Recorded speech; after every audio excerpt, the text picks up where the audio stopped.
اهلا بيكم في فيديو جديد. النهارده هنعمل سمك. انا معايا سمك بوري، جبته وغسلته. لازم تغسليه حلو من الخياشيم عشان بيبقى كله رمله ووساخه، ونضفته كويس. والتمليحه بتاعته، واحتاج طبعا رده عشان الشويه. والتمليحه بتاعته فلفل وتوم، كمون، كزبره ناشفه، وحبه خضره. تقلبيهم في بعض. هنحط الشوايه عشان نشوي السمك. ونحط الشوايه نشوي السمك.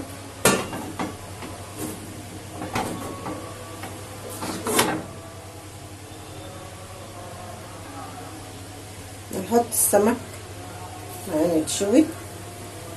انا حطيت عليه رده، لازم نحط عليه رده عشان ما يلزقش في الصاجه او في الطاسه او في الصينيه او في الشوايه او اي حاجه انت بتشوي فيها، ما يلزقش وتلاقيه تهري منك. لازم تحط عليه رده.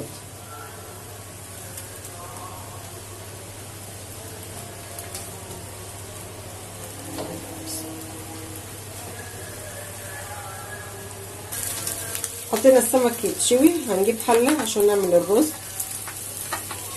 عشان نعمل الرز. بعد ما حطينا السمك يتشوي، على ما تشوي السمك معانا يكون خلصنا الرز ونعمل السلطه. وحطينا السمك يتشوي هنعمل الرز. حطيت معلقه سمنه ومع حبه زيت.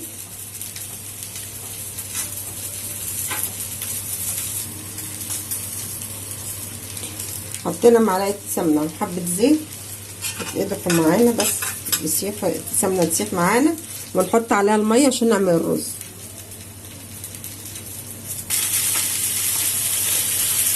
والسمنه اتقدحت معانا، نحط الميه. بسم الله الرحمن الرحيم.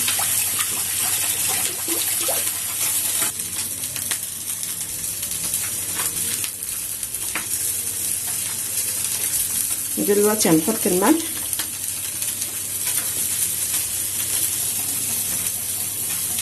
وهننزل بالرز اللي معانا. بسم الله الرحمن الرحيم. انا غسله الرز، غسلت الرز وهحطه في الميه بعد ما غليت.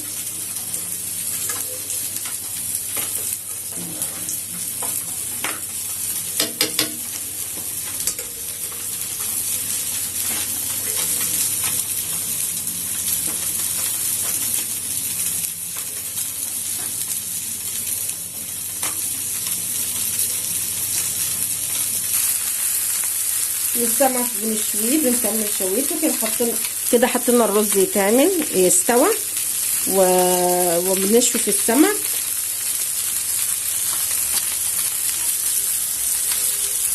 وكده السمك اتشوى معانا. هنطلعه في طبق ونقلب اللي فاضل لسه معايا.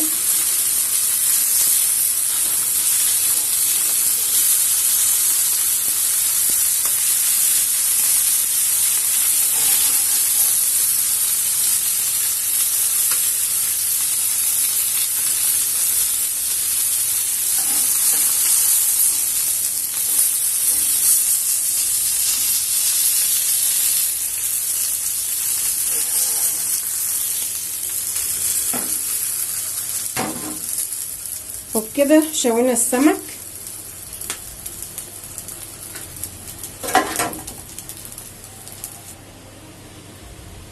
نجيب الدقه اللي احنا عاملينها. انا بحط الدقه في التلاجة في برطمانات تبقى جاهزه. اعمل سمك، اعمل بتنجان. انا كل اللي حطيته بس شويه كمون وشويه كزبره ناشفه، وهي فيها ملح، فيها الملح وفيها الخل وفيها ليمون. هنبتدي نقلبها كده مع بعض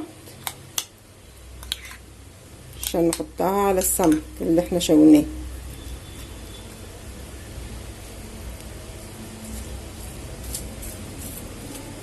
هو بيتعمل كده، وهنلفه ونسيبه لما نيجي نحط الاكل او نيجي نتغدى يفضل سخن زي ما هو.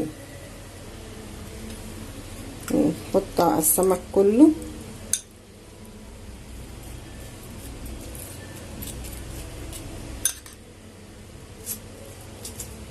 لازم تتبلي السمك كله وتسيبيه شويه في التتبيله عشان ياكل الملح، يبقى السمك طعمه حلو معاكي وانت بتاكليه، ما يبقاش دلع.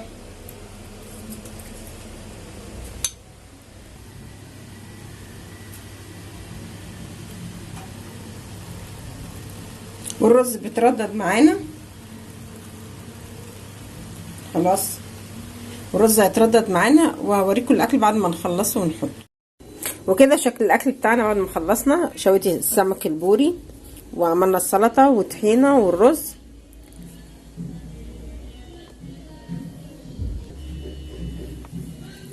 وده كان فيديو النهارده.